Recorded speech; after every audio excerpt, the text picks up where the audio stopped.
Spoštovane gledalke, spoštovani gledalci, lepo pozdravljeni. Na pogovor smo tokrat povabili Jasmino Opec Vrrož, ki kandidira na listi Slovenske ljudske stranke na prihajajočih državnozborskih volitvah, ter članico Sveta Vlade Republike Slovenije o aktivnem staranju in medgeneracijskem sodelovanju, s katero bova nekaj več spregovorili o demografskih izzivih v Pomurju. Lepo pozdravljeni. Dober dan. Statistični urad Slovenije je pred kratkim izdal publikacijo Regije 2017, ki nakazuje, da se v Pomurju soočamo z velikimi demografskimi izzivi. Ali jim v Sloveniji posvečamo dovolj pozornosti?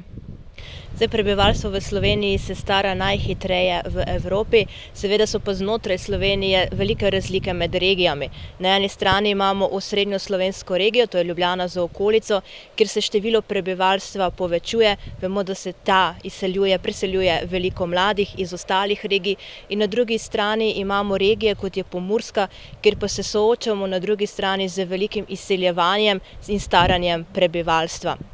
Že lansko leto je bila v Sloveniji sprejeta strategija dolgožive družbe, ki postavlja neke okvire za soočanje z demografskimi izzivi, predvsem na področju trga dela, na področju izobraževanja, zdravstva, sociale, vključevanja v družbo, vendar z akcijskimi načrti, kako bomo nekaj konkretno storili, pa zamujamo že nekaj mesecev.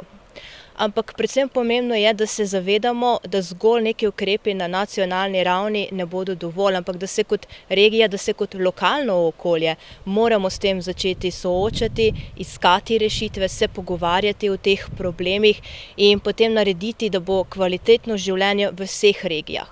Predvsem tudi tukaj v Pomurski, ki imamo nekoliko bolj specifične težave, kot recimo se soočajo v drugih regijah. Kot pomemben ukrep k izboljšanju življenja torej poudarjate ravno ta pomen regij? Seveda, decentralizacija je eden tistih osnovnih pogojev, če želimo enakomeren razvoj celotne Slovenije, predvsem pa če želimo zagotoviti ljudem kvalitetno življenje, ne glede na to, ali živijo v Ljubljani, ali živijo v Kopru, ali živijo na Goričkem.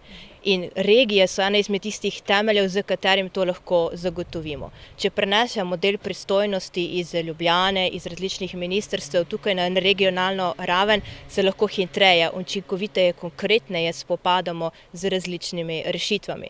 Danes imamo veliko takih predvsem mladih, pa tudi srednje generacije, ki se dnevno vozi na delo v Ljubljano, da se tam ukvarja z različnimi vprašanji, ki se nanašajo na življenje in pa delo tukaj v Pomurju. Zakaj ne bi ti ljudje ostali v domači regiji, delali to v domači regiji, se bolj še družili na terenu, spoznavali, da lahko pridejo še veliko bolj konkretneje in učinkovite rešitve.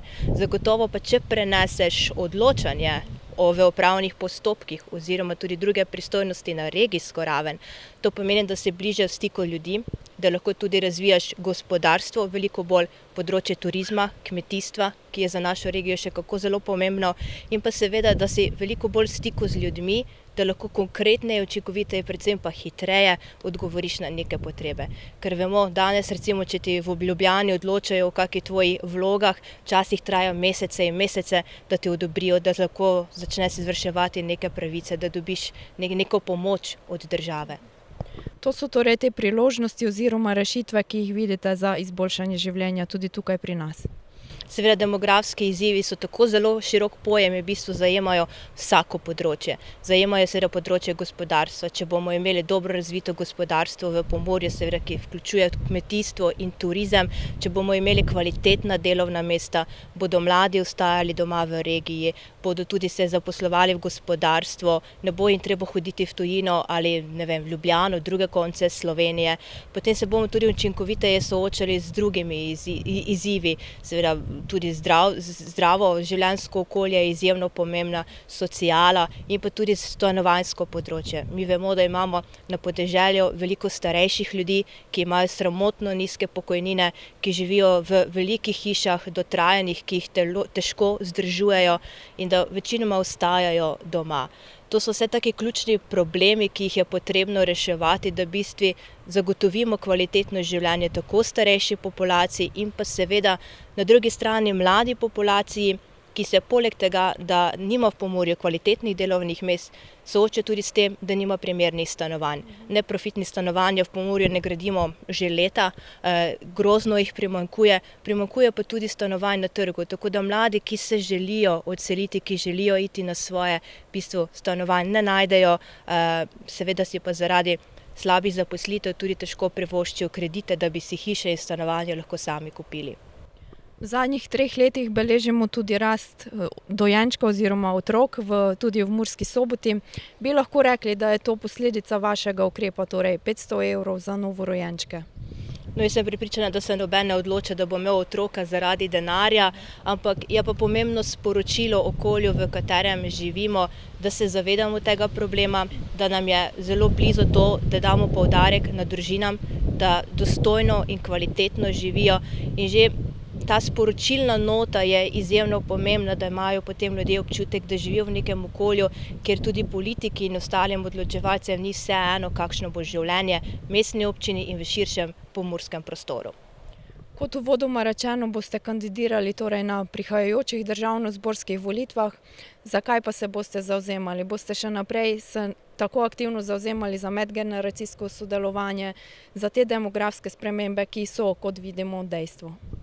Seveda, kot že rečeno, demografski izzivi v bistvu se prepletajo z vsemi ostalimi področji, z razvojem gospodarstva, z boljšim zdravstvenim sistemom, z socialo, z stanovanjskim področjem, ampak končni cilj je povezati različne deležnike, različne rešitve na ta način, da bodo ljudje bolj kvalitetno živeli, da jim ne bo treba odhajati v regijo, če bodo želeli dostojno živeti, ampak da bomo doma omogočili močno gospodarstvo, močno kmetijstvo, turizem, dobra delovna mesta, stanovanja, da bodo mladi lahko ostali, da bomo starejšim pomagali, da ne bodo životarili sami na podeželju. To so vse izzivi, ki nas čakajo v prihodnje, za katere sem pripravljena, da z svojim znanjem in angažmajem tudi pomagam k njihovi rešitvi.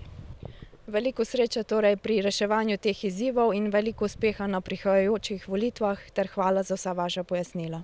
Hvala za pogovor.